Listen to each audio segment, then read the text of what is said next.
Are you struggling to make sense of your Jira data?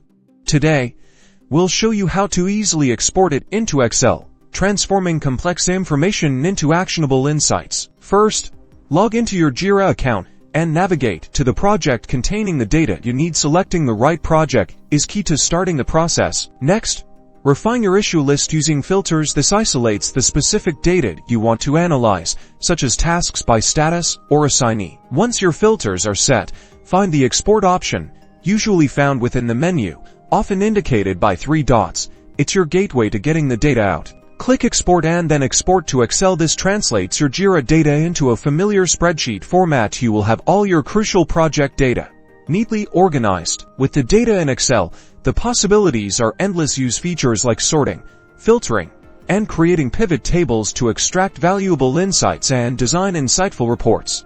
Congratulations! You now know how to export Jira data into Excel. Like and subscribe for more Jira tips. Share this video with your colleagues and make data analysis a piece of cake.